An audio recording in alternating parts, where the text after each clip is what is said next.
Right, we now move on to 3.1 Public Forum. Now, because we have a lot, we've let a lot of people in today because it's very important that everyone has their say.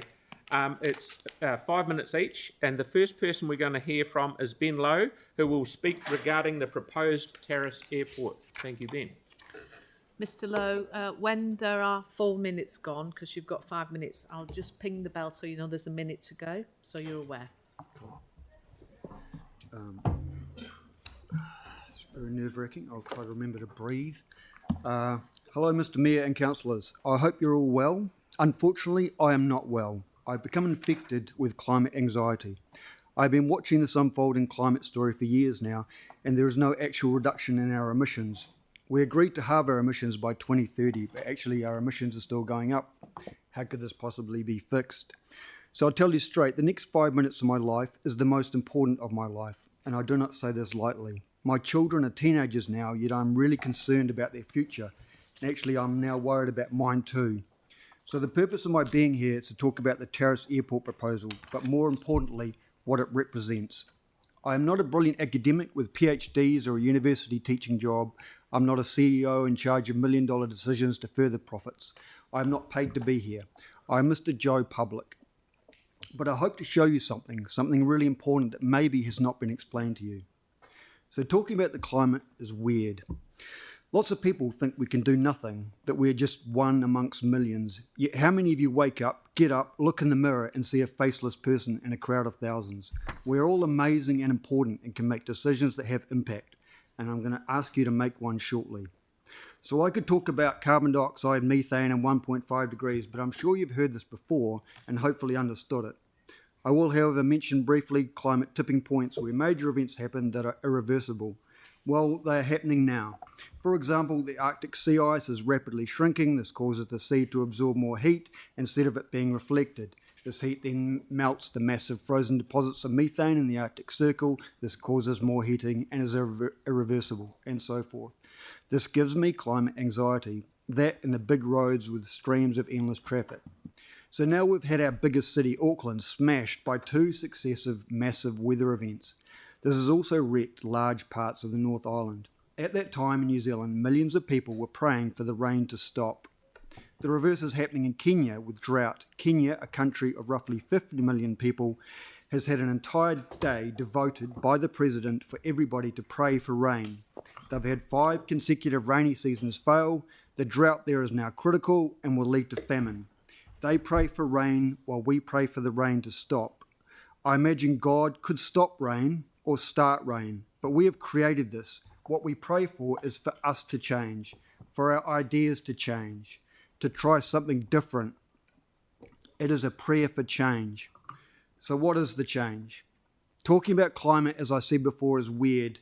People say there is nothing that can be done, and if bad things happen, we just die.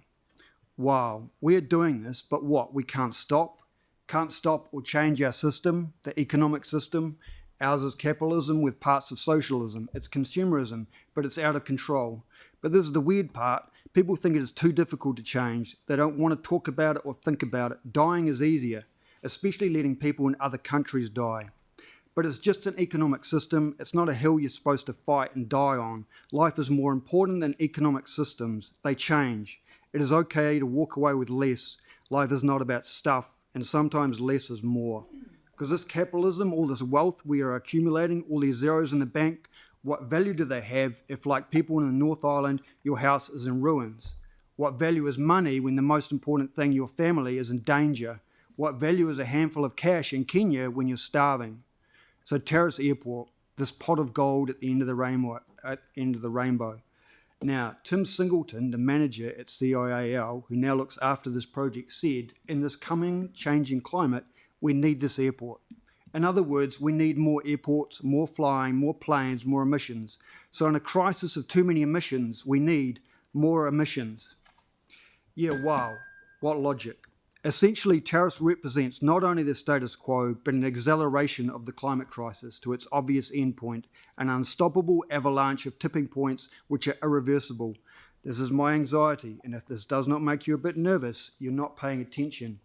It is time to stop chasing pots of gold that are fool's gold. Our wealth is now being stripped away. Ask anyone in Auckland or Kenya. Thank you for listening to this speech. It has been the most important message I've ever given, and I hope you agree that reality cannot be ignored anymore. It is time to send a message. This is a tipping point in time, a tipping point for good and not greed. This is a prayer to the council. It looks like it is just me here, but actually this is brought to you by millions and millions of people. It is a prayer for change. Amen. So now I'm asking you to act, not to climb a hill or ride a bike or break a sweat, just to raise your hand and say, I. I am asking a councillor, any councillor, to propose a motion for council to send a message to the Christchurch City Holdings Limited to take to the Christchurch International Airport Limited. The message is simply that Terrace is fool's gold and should be dumped. Could I ask a councillor to start this off, please? Over to you. Thank you very much, Ben. Your timing is impeccable.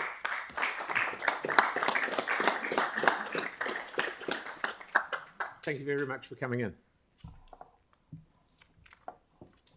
Cool. I'm assuming that is against your processes or what have you. So I'm just going to read a poem very quickly, or do I just? No, I'm sorry. We're out. You can circulate it to all of us, but we're out of time. And if I don't keep on top of it, we'll end up in a disaster. Thank you all for listening. Thank you. Right. The next one is Satali from the Hornby Community Activator. Will speak regarding the notice of motion on 151 to 153 Gilberthorpe Road. Good morning. Good morning. Talofa lava, kia ora koutou. Thank you, Mayor and councillors, for this opportunity. So the question you may be all asking is why Hornby are making such a fuss over this property. I'm here to share with you all the vision I have heard and the endless possible opportunities. Imagine this: young children, youth age rangatahi, senior adults from a variety of cultural backgrounds coming together, learning off each other, having that as a norm in that space would be great. And we do not have a multicultural centre.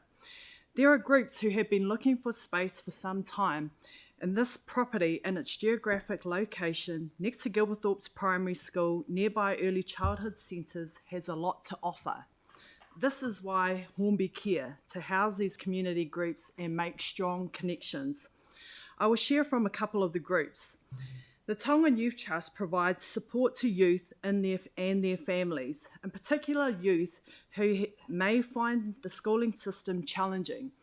They provide mentoring programs, help students towards NCEA, entrance level into university until they graduate, and some even return and give back to community. This program is not only for Pasifika, but all youth. So now, would you believe there have been multiple attempts in the past to create a men's shed? In 2021, the Hornby Community Men's Shed was established. I was present to witness as they became an incorporated society. I saw the excitement and eagerness from the group to get on the tools, socialise, promote and increase its members. They managed to secure a classroom building and since then have been active in the community, visiting local schools and community events. Ex-chairperson for local board Waipuna board, Mike Mora, had hoped to join after retirement, but may have to wait a little longer. In Hornby, we have no community garden. Imagine tamariki learning about growing from garden to table, the cooking skills, not only tamariki, but for everyone. In this current environment, times are tough. Produce could be donated to locals or community group Te Koro all grannies who provide kai in the community. This is why we care and are passionate to retain the property. In the EOI application submitted by the Tongan Youth Trust, support was received from the wider community, from mana whenua to taumiturunanga, the primary and high school principals around the area, the Residents Association, Hornby Salvation Army, the local doctor, a number of local residents in close proximity to the property, and many others, and also Te Whare Awhero, another organisation working closely with Gilberthorpe's primary and in the future will need space, and there could be many others that we just don't know of. So community, just wanted to say, community consultation, what does that look like? For us, the meaning may be very different compared to council and community. So since learning that the property had made the LTP disposal list, the feeling is we have been behind the 8 ball. So today I ask you to listen to the voices of the Hornby community. This is why we care about this property. It's important to retain it. Do not sell the vision and the endless possible opportunities for this community asset to support local groups and make strong, healthy connections for all in the community. Kia ora, whawhite lava.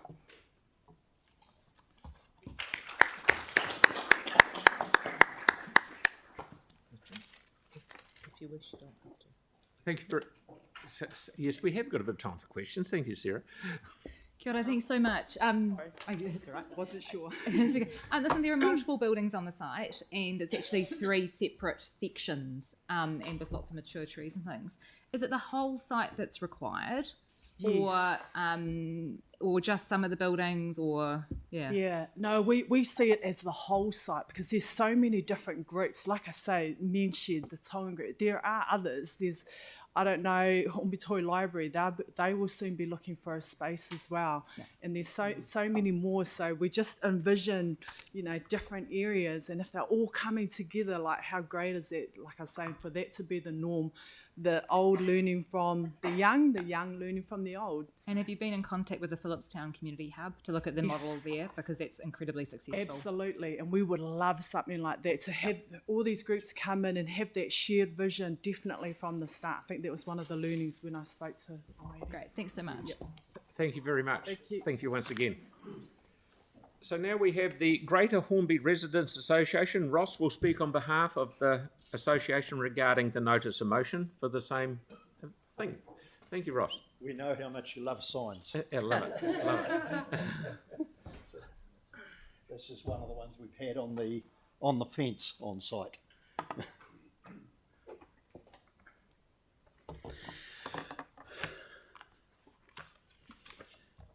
Yep. Good morning. For those of you who don't know me, I'm Ross Holliston. I'm the Research and Submissions Officer for the Greater Hornby Residents Association. The GHRA would like to thank you for the opportunity to speak. It is their sincere belief that there needs to be a total revaluation of the intent to sell off this valuable asset from our community. The intent to sell was never put to residents via public consultation as such, but simply put in a plan which the majority of residents generally never look at. Te Te Mutu Rananga were also never consulted. There is a recognised need for this facility in the Greater Hornby area, perhaps more now than ever, when it was, and especially since it was opened in 2001. Ask yourselves what has happened since then that it is no longer needed. Our density in the area has increased, especially since 2012, of course. Was it ever advertised as being available for use? The answer is no. It has simply been allowed to run down through a lack of maintenance. There are weatherboards on it that have deteriorated. That's not a problem. I can show people how to replace those sections of weatherboards. It's not a biggie. It's now time for positive, inspirational thinking and not negative thinking. Since 2012, the Greater Hornby area has provided a very substantive rates income to the council, who have spent it where it saw fit. We have supported this, but it's now our turn. This facility is needed and will be even more so with intensification. Was council going to build bigger and better in 5 to 10 years' time? It won't happen, as it'll be far too expensive. The stats of a short survey held speak for themselves. Are you in favour of selling 151? 16% said yes. 84% said no. How did you rate the consultation process? Terrible, 60%. Sometimes okay, 25%. Average, 2.5%. We believe these stats talk for themselves, and we need to do better to deliver in our engagement processes. The QV for the site is 820,000, not 2.2 million as has been quoted for the sale price. Something's seriously wrong there. The only way I can come up with that is if you're going to split the whole block up into separate sections and sell them separately. In short, vote in favour of delaying the sale. There are organisations who wish to use these facilities. Let's get them into it and make the most of what we have, not destroy it along with people's well-being. Thank you. Thank you very much, Ross. You've still got 1.5 minutes for questions. I kept it short. No, you're right. Has anyone got any questions? Sam and then Mark. Yeah, hey, thank you, Ross, very much. And the sign's always good to see. Hey, so just so I'm really, really clear. So in essence, what you're asking for is effectively what Mark said, which is the extension for 6 months so that you can work with the community to come up with a model that is also financially sustainable. Definitely. Yeah. So we'll get to the point effectively where you'll be able to come back, or whoever comes back through the EOI process with something that isn't going to burden sort of the ratepayer base. Is that the plan? Well, that is the plan. We can't see why it can't be sold for $1, the same as the Hallsville Library and other facilities around the town have been sold. Right, okay.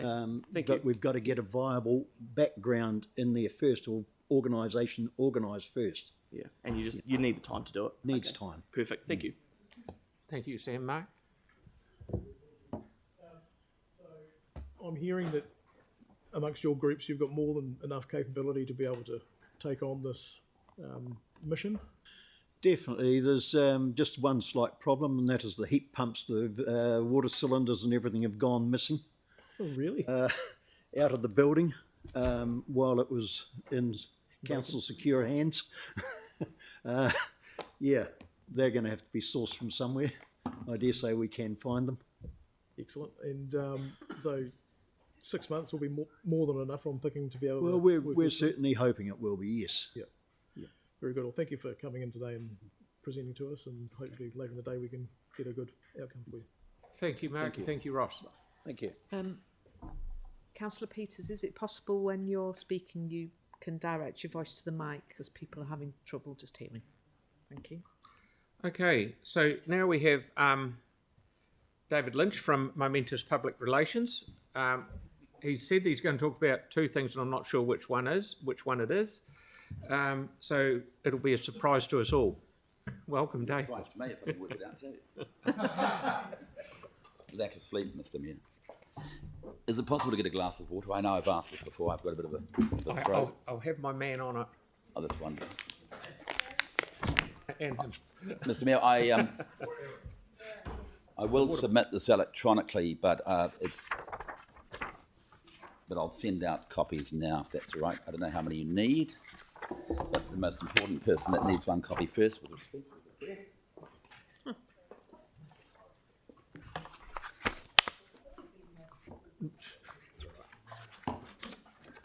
Thank you. Mr. Mayor, before I start, I believe the matter I'm going to address you on won't take 5 minutes, and so the timekeeper, if they could remind me of the time I've got left, I will add some supplementary comment. And I think it's important before I start, and I hope I can indulge in your understanding that the matter I'm about to talk about, I think, requires a moment to pause in this council. I'm talking and reflecting on the earthquake of 12 years ago, whilst also reflecting on the devastation that this country faces. And I don't think the council's yet met fully and considered pausing just to reflect. So if you wish to do that, fine. Otherwise, I'll start my deputation. I will indicate when Fire you've got away, a mate. minute to go. The time is running.